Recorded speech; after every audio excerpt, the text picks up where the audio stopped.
Hello, 1, 2, 3, 3, 2, 1. What's going on? What's going on? How we doing this evening? This is the Makeup Show. I'm your host, K Styles, aka the Six Man, and my co-host for this show, as usual, it is Mad Mike Sports in the building.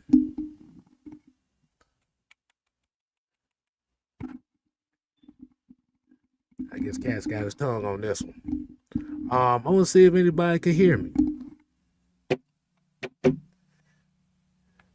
And you're tuned in to the next episode, this new episode of the Six Man Convo. Like I said, man, we got a couple topics that we want to go ahead and get right into. Um, this is going to be the prelude to the ATL Sports End Game, which is going to come on right after this. So this show is not going to be too long. And we're going to be talking about the Tyson Paul fight and our thoughts on that. Hold on. Oh, Lord.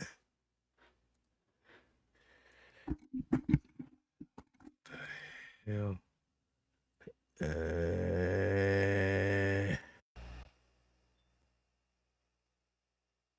Ooh. Ooh.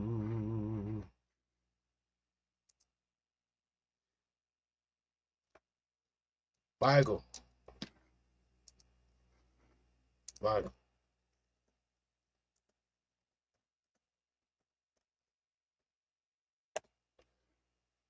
Yellow. What the hell is that acting stupid?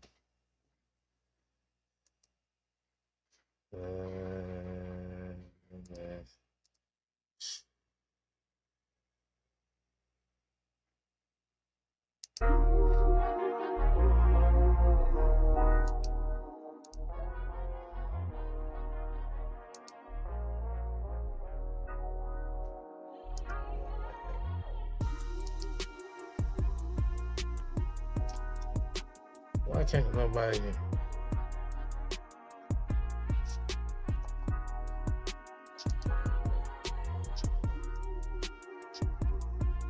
Fight.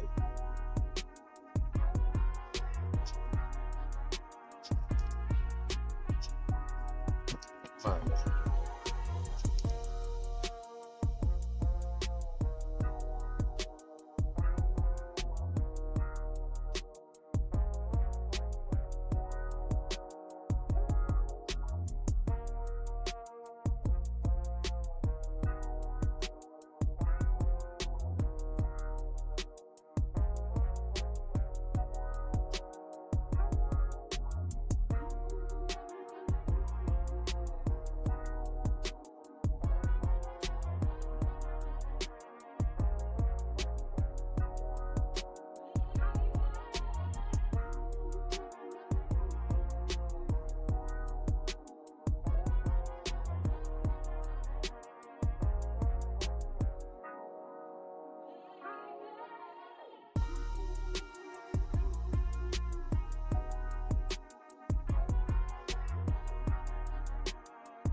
I'm gonna ask everybody a question here. What's going on,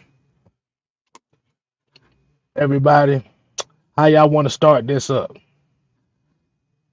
Do y'all want to start this up with Mike Tyson, or Falcon football?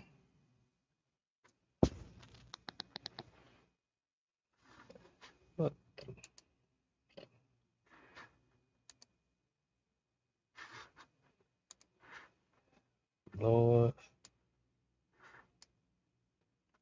Lord,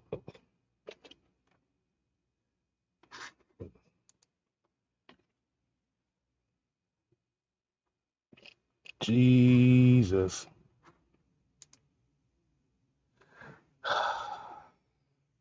We got D. Colvin, got the boxing. Yeah, stands stands for mute. Yeah, I don't know what just happened here. I had to switch my headset, y'all. I'm gonna see it. Can y'all hear me now? Like as I keep asking this, I keep asking the question, and nobody's really answering the question. Um,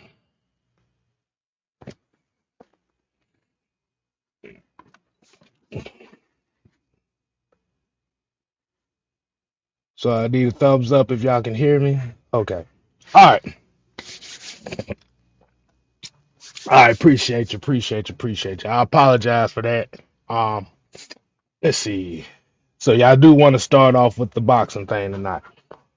All right, we're gonna give about 15 minutes on this topic here.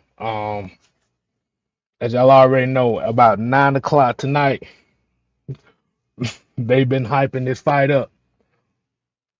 Mike Tyson versus Jake Paul. Um, the latest thing that didn't happen is that Jake Paul done got the taste slapped out of his mouth at the weigh-in. Now, I know a lot of people are speaking on this being Mike Tyson being the old Tyson versus the new Jake. But I want everybody to pay attention to something. I Oh, don't think oh, I don't know what's going on with StreamYard. They tripping. I couldn't hear K Styles, but y'all could hear K Styles. And then, um, yeah, what StreamYard tripping today, huh? yeah. Well, I don't know what the hell happened because I had my regular my headset on and stuff. It wouldn't register, so I had to switch over to my Bluetooth and all that stuff. I guess it wouldn't allow us to be great right now. Good God Almighty. Look, That was I that was guess that they, was, that was that was horrible. yeah. You, But StreamYard trying to give us the uppercut, the Mike Tyson uppercut today, oh huh? shit. So what you think about this fight, man? What do you expect out of this fight? Expecting the unexpected, but the expected, if that makes sense. Basically, we don't know what the hell gonna happen. I actually do know it, but that's the weird part. I don't know what's going to happen, but I do know it's going to be a sideshow. Hmm. So, um, because what is it? It's the is it the it's the regulation rules this time around? Am I correct? And I think they said it was the 10 2-minute rounds, Mm-hmm. 14-ounce gloves. So somebody gonna get knocked the hell out tonight. Yeah, yeah. Somebody definitely getting knocked out. No, somebody definitely getting knocked out, man. Or 14 minute in gloves, like ounce gloves. That's not good enough for a Jake Paul. I'm just being honest. Like that fits more Mike Tyson than it fits Jake Paul. My Because thing Jake Paul is ain't known to my be a puncher like that. So for a guy that's not known to be not to be a puncher, how is he gonna hurt Mike Tyson? Oh, I don't know, cause I think wasn't that his last fight where he got busted up by Ryan Garcia? Was that the last fight that It Jay was, Paul was I in? believe it was. It was something like that. I think there was like a exhibition or something where he got busted up like Ryan Garcia punched him in the kidney of the gut and he took a gut shot and yeah he had to get rushed to the hospital. Okay, so pretty much everybody here that's watching right now is looking at this as being if Jay Paul wins, it's gonna be some BS involved with it. Of course, yeah, it's gonna be a sideshow. He gonna like I think he gonna be the one to bite Mike Tyson because he's gonna be trying to get Mike off of him. But I'm looking at this. I'm looking at this from a strategical standpoint. Um, but anybody that is kind of familiar with psychology and stuff like that, a lot of times, one of the best ways to get advantage of an opponent is to get them emotionally off their square. Now, I know that's what Jay Paul's been doing for a while now. He's been wanting to get him off his emotional square. But my thing about it is that going to be enough damage to do to a guy that we already know is once that switch gets flipped, yeah, he's a whole nother mindset. Is Mike Tyson like is that even capable for him not to be emotionally unstable? Like that's just who he is. Right, He's emotionally unstable. So to right. get him to that point, it's not going to take much.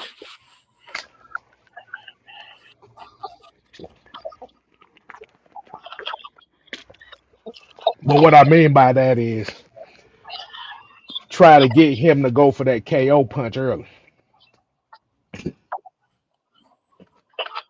Me personally, I'll give you my personal thoughts.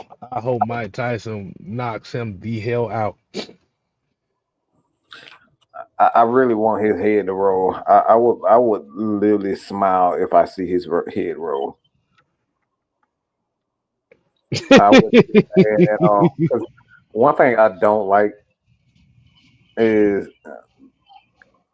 nobody in the world is not gonna tell me that these tall boys are like everything they do is fixed.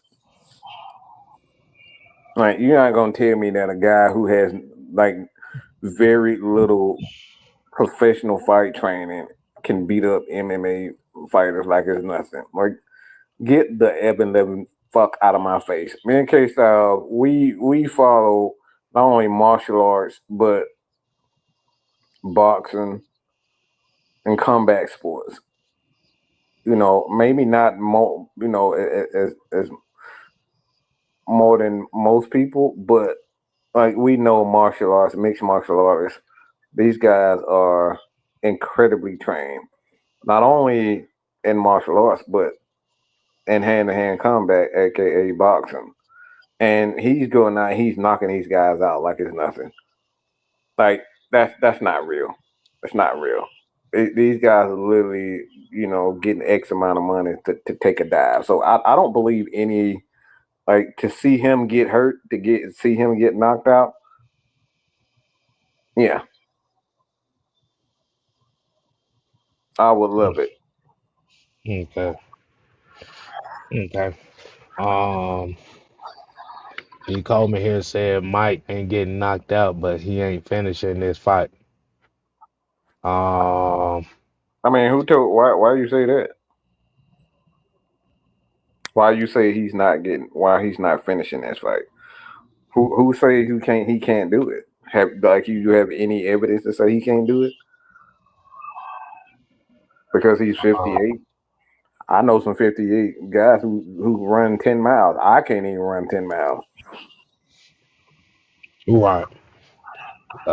Strata said, told 10-year-old girl in the interview he doesn't care about his legacy. This man only has one purpose, and that is to destroy all his confidence.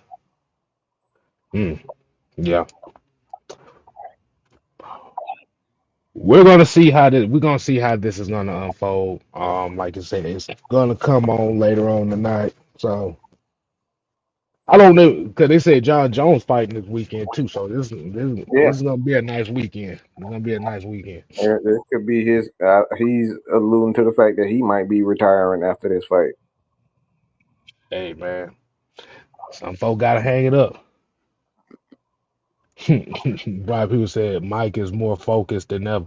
Yeah, cause he been smoking on them tweeds too, but them tweeds done kept him sane. Mm-hmm. Like everybody keeps saying Mike can't finish, Mike can't finish. Bro, I know 60-year-old people that can run marathons. Don't tell me that Mike can't go. Okay. All right. So pretty much the final thought is everybody is rooting for Mike Tyson right now. That's I just want him to get hurt. I just want to see Jake Paul get. I don't not so much like. all right. All right. So we're gonna go ahead and get to the second topic. I don't want to get too much into detail because I want to save some for the sports end game. So it's a lot of things going on with this game with the Falcons versus the Broncos. Um, from what I last read, the Falcons are coming into this game as a 3-point underdog going into Denver, which I thought was very interesting. But at the same time, nah, I take that back. They switched it. It's a 2-point underdog. But do you think that a lot of this concern with the Falcons right now is coming off the simple fact that they lost that game against New Orleans last week? No, I don't. I think this is largely due to the fact that they never believed to begin with. You don't lose one game when you're 6-3 and lose one game and then say, all right, yep, you guys are going to be an underdog. No, you never believed in to begin with.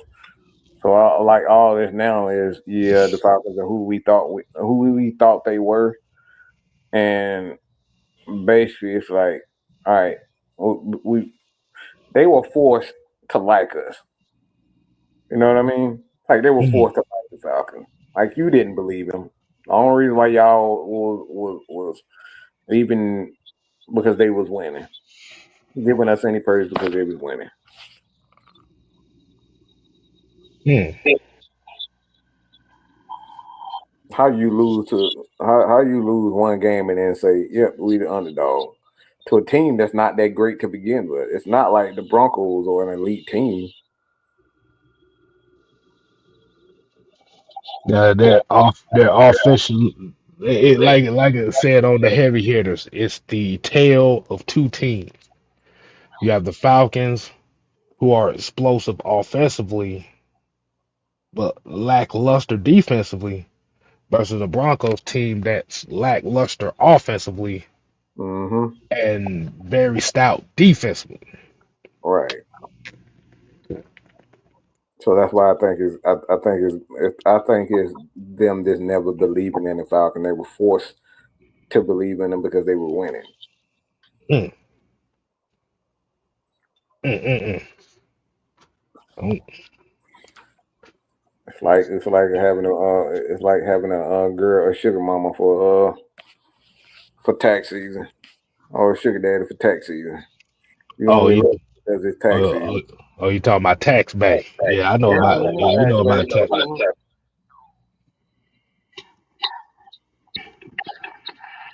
Hmm. And other news as well that comes into it is pretty much I think they said Dahlman and Noozle will be fine for this game. So they released Matt Hennessy. So Matt Hennessy is no longer on the team, y'all. How much of a factor do you think that helped for this team?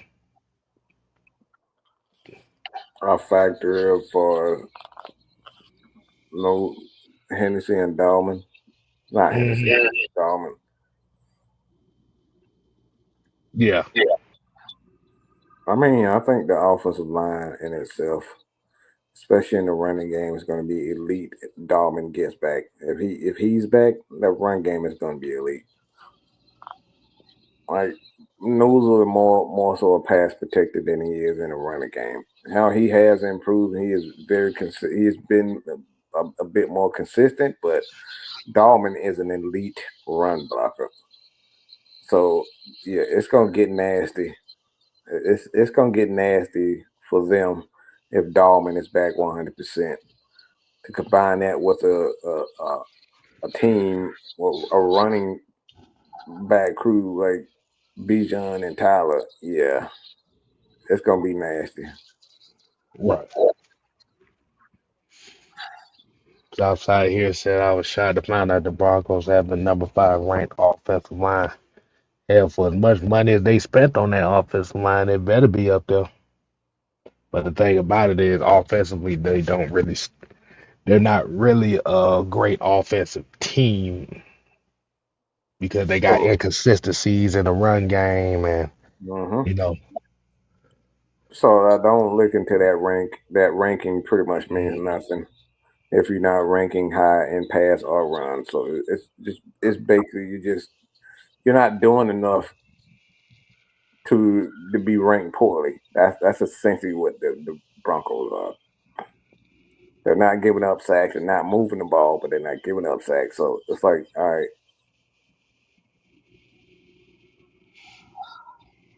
nothing. um, got a question here. D. Coleman said, "Do you think we're able to keep Newsel next season, or is he getting starter money elsewhere?" He's out of here. This is a very interesting dilemma because I think Dahlman, I think, got 1 year left after this season. Mm-hmm. Mhm. Those are done.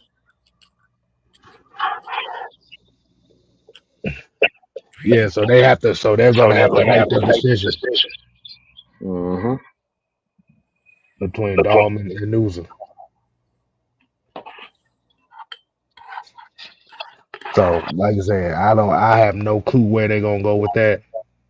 Um, I'm not even gonna set myself up for failure trying to think what's the answer to that. It's just Well, gonna be, somebody's done. You're not going to be able to keep both because both of them have shown that they can be starters. mhm. You're able to keep two starting centers in the NFL. Ain't no way in hell. The only way that Newsome stays is if he's willing to take a discount, knowing that he is a back, knowing Mm-hmm. his role to be a backup. But if he's getting an opportunity to earn some more keep, some more green, he gonna take that. Mm-hmm. Let's see, we got about 35 more minutes. Okay, 35 more minutes. So yeah, we just gonna start answering some questions here and out. Like I said, I don't want to give away too much because we got literally got a back-to-back show here. So this is just a prelude. So, William has any idea what happened to the defensive bolster toss? Ojolari, did we even pursue? Ain't got no shoot. Don't really have no capital. I think the problem is with the Ojolari thing was you have a lot of guys that you have to figure out who you're going to be committed to. I think with Ojulari, I think the Giants wanted too much. Mhm. I think it's not a matter of like for one, it's not a matter of big pursuit. The other team has to want to get You said what? wrong play. So not don't. I said it's not a matter of that you pursue. Like the other team has to play along as well. Because I think from the last news report they said was They want like the second round. Giants wanted a second round pick, but they was only going to trade them if they started losing or something like that. It was something. It was something Mm-hmm. weird like that. Yeah, they wanted. They thought they would win. They thought they could be able to get back into the playoff picture. Right. But Ojulari might be he might be a free agent after this season anyway. So that's why I say a lot of people there's a lot of players that's going to be available in this offseason. So they just decided to take the gamble on going with the guys they got now.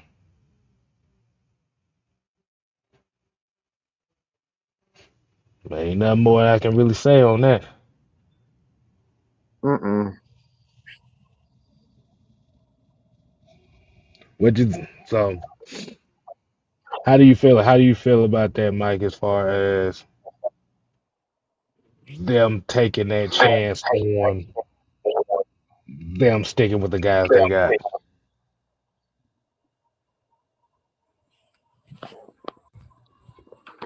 I mean, it's a smart thing to do in my opinion. It's a smart thing to do. Everybody want to just trade for about it for like, but it's gonna cost you. Gotta Right. be smart. Like I don't know why people think just everybody just gonna take a second round or take a fifth round just because Mhm. they're not winning. They're not gonna just take it because they're losing. People not everybody thinks like that. Only people that want stuff think like that. Exactly. Um, Now I got the picture, and like I said, you see the overlay on the screen, so I definitely got the picture of Mr. Red Sleeves himself. So this could be a question that you may dip into, but something that you can answer a little bit more clearer is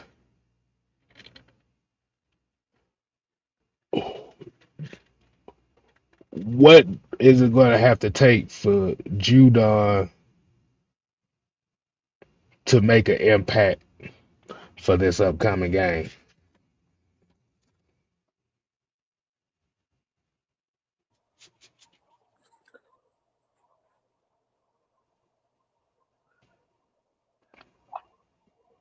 I mean, I don't.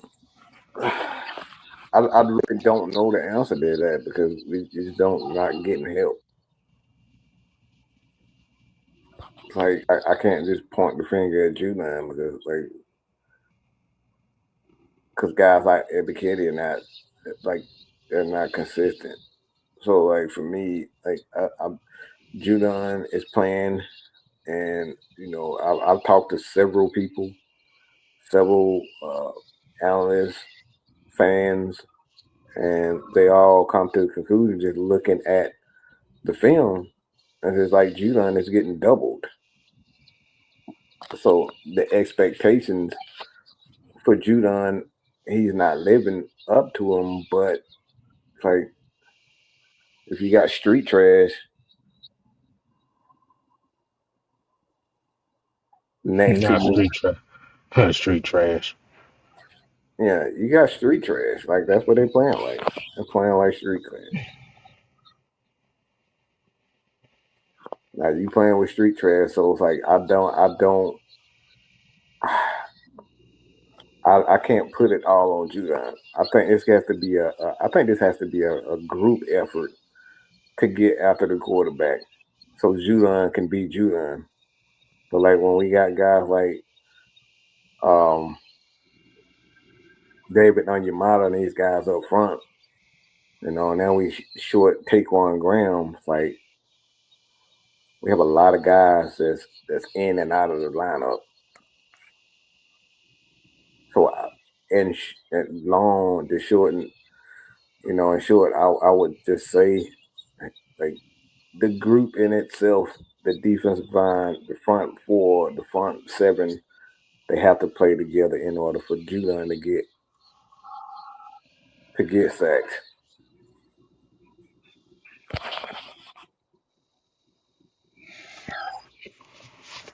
Exactly.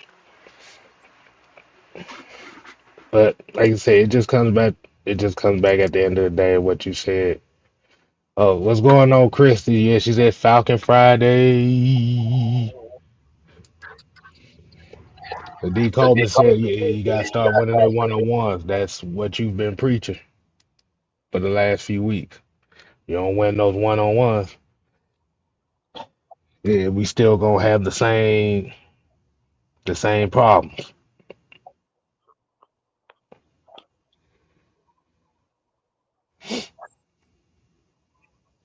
The hell?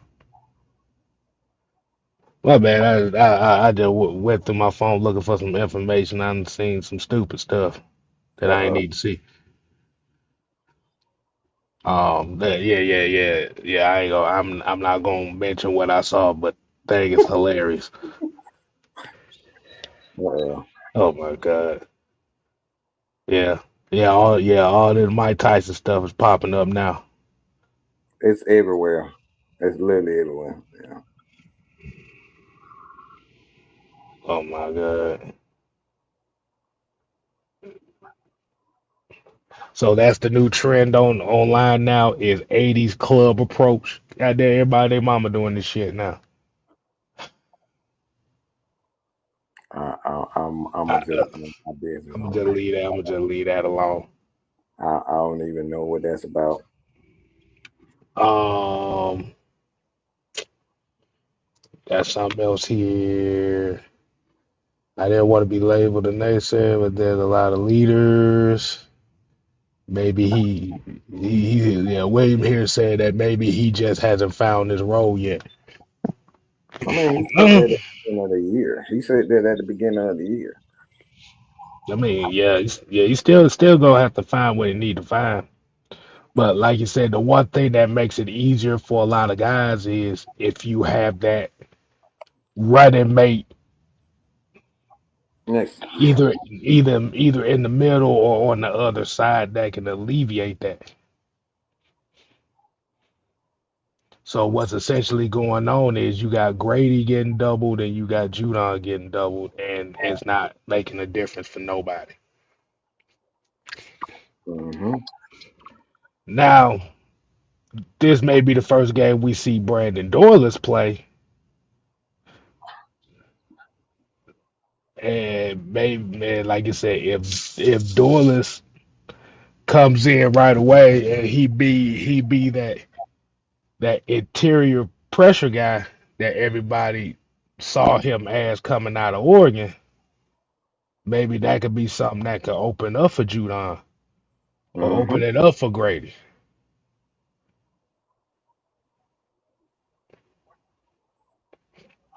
That's a Yeah, Southside, yeah, that 80s club approach they was taking up. Yeah, I just seen one where it's a guy with no arms. Let's just say that. That's all I need to know. But yeah. I'm gonna just mind my business. mind your business on that. Mm-hmm.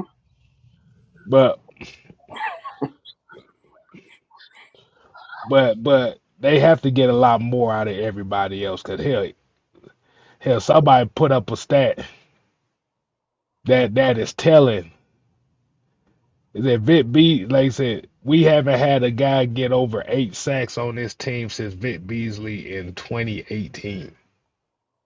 Mm-hmm. But y'all told me I was crazy. Let me repeat that one more time, y'all. Mm-hmm. The Atlanta Falcons have not had a sack guy go over 8 sacks since Vic Beasley in 2018.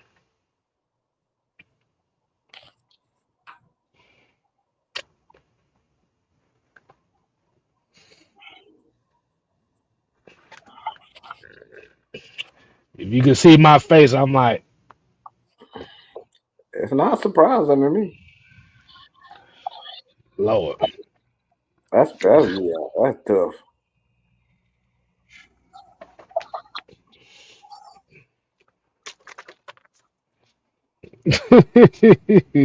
Yeah, William, that's staggering like a that yeah, that's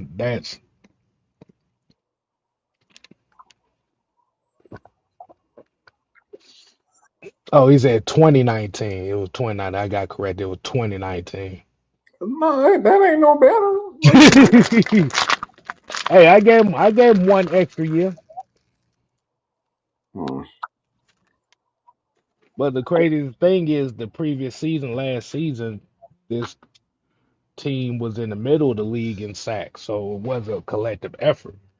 Right now, we don't have a collective effort of guys that really help each other get certain things. Like you said, me personally, I'm just thinking that it's schematically wise because they're more focused on not giving up the big play.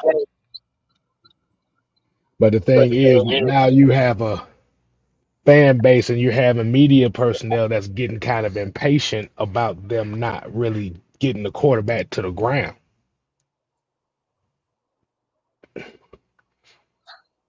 Now, until they start getting the quarterback to the ground on a consistent basis, it'll make a lot of that noise go away. Mm-hmm. But that's going to be the biggest difference between the Falcons winning this game on Sunday is can they get Bo Nix on the ground?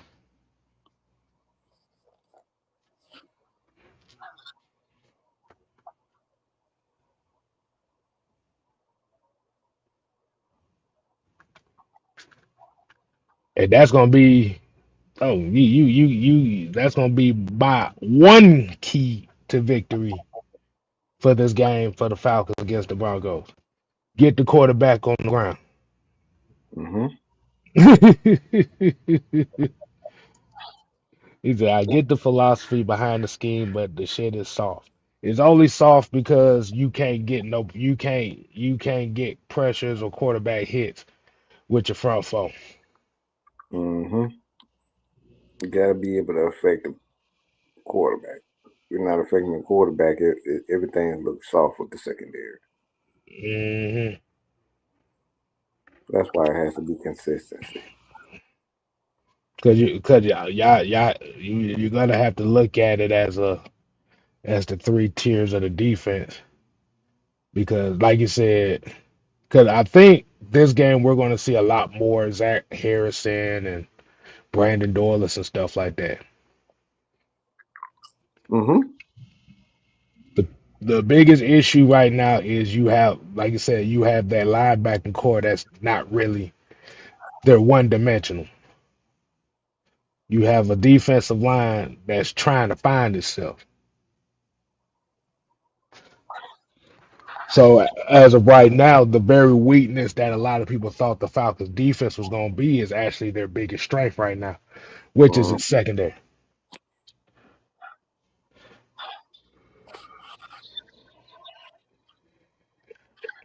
You know, so if you thought we were with, okay, I'm trying to get what that's supposed to be, but Yeah, I don't get what I, you. I didn't get that. But the problem is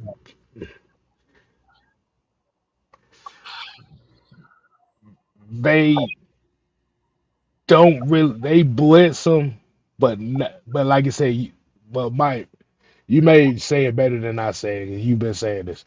They don't have the athletes in that linebacking core Yeah, that really yeah, that's the difference. yeah. So it's not that position. You just don't have the athletes to get there.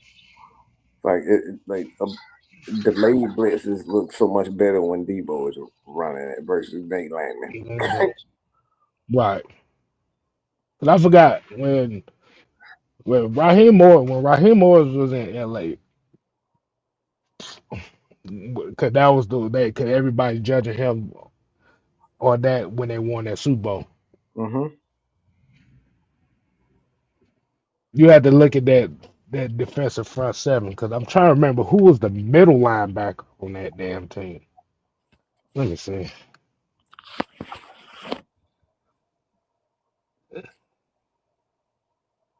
Who was the middle linebackers on that Super Bowl team?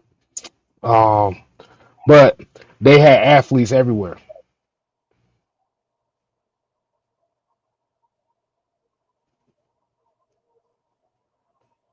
Was that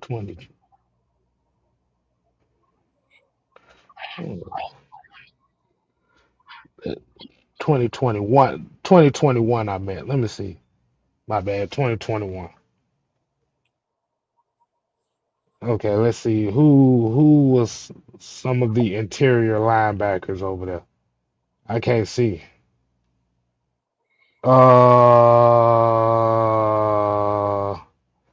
They not really Look, showing it like that. the problem isn't the Falcons' edge. They don't like the thing is they're getting to the quarterback, but you have to have the athleticism to make certain moves.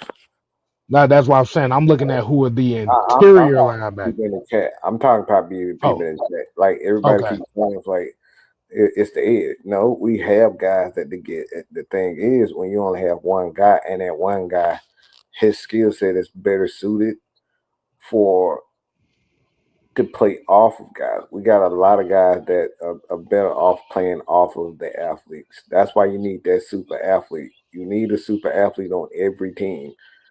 So if you don't have a guy like a Troy Anderson who's a super athlete who can hit certain gaps and blow up certain aspects of an offense, it's not going. You're not going to get the most out of a Grady Jarrett and a Matthew Judon. So that's why you need super athletes around. That's why you need a Deion Jones.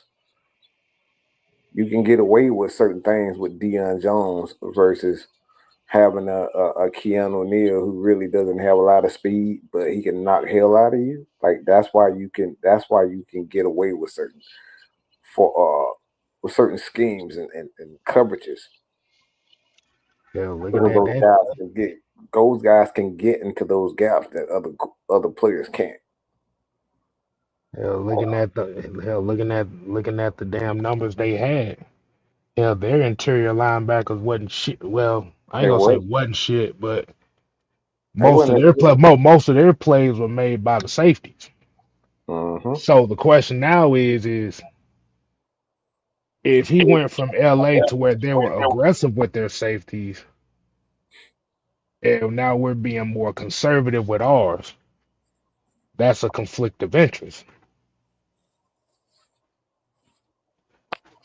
Yeah, it was Ernest Jones, Troy Reader. I can't really call it Troy Reader. It's really Ernest Jones. Yeah, Ernest Jones and Troy Reader. That's all I see.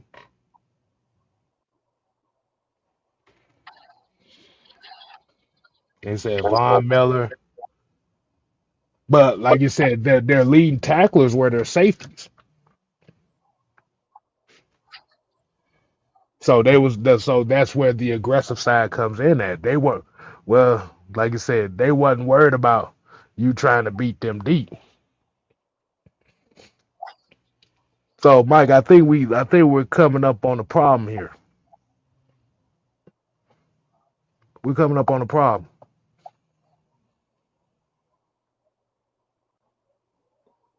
Oh, we're not. We're being too cautious with our safeties. Well, it's caring too much about him getting the interceptions. Mm. So I wouldn't necessarily label it cautious, but you just like a guy like Bates and Simmons, those guys do most of their work when they're in coverage.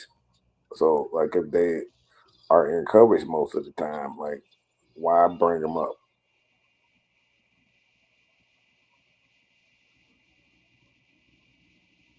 Jesse Bates does most of his damage in when he's in coverage.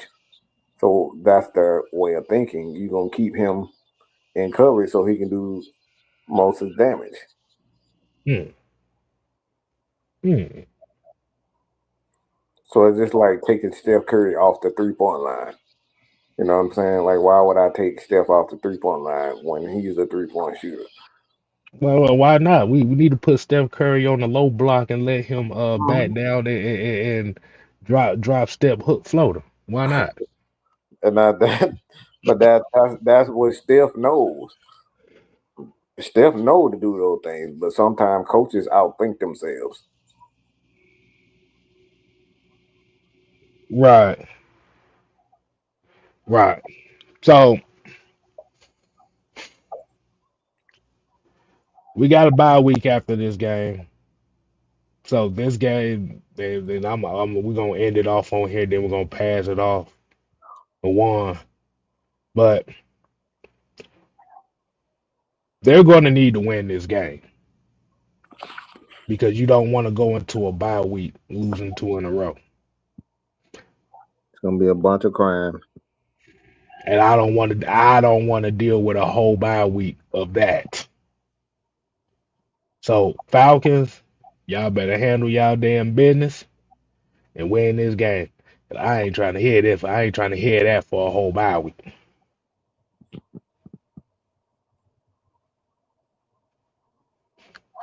They got Kirk Cousins. They got Kirk Cousins on the injury report. Now everybody talking about if this gonna be a Junebug's time to shine to start this game. Like I'm not trying to hear that.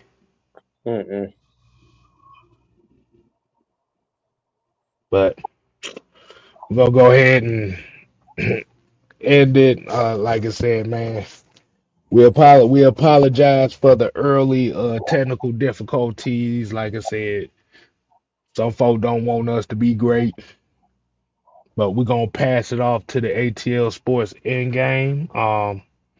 Like I said, I thought I just wanted to make this up because I know I can't go a whole week without giving y'all the convo from my perspective because I think that wouldn't be fair to y'all. Um, Only thing I will say, um, still trying to come up with the right day to do this. So the convo will be on its regular scheduled programming next week, Thursday, 6:05. But y'all let me know. Is is this a good slot for a little for a little clipping of a live for your boy K Styles? So we're gonna go ahead and get up out of here. Juan, about your turn to come up on here. Until next time, people. We ain't here to play. No, no. We here to stay. Oh yeah, nigga. You ain't gotta go home. But you got to get the hell out of here. Damn, gonna mess my live up. Got 6 minutes of nothing but silence. Ain't that a deuces, people.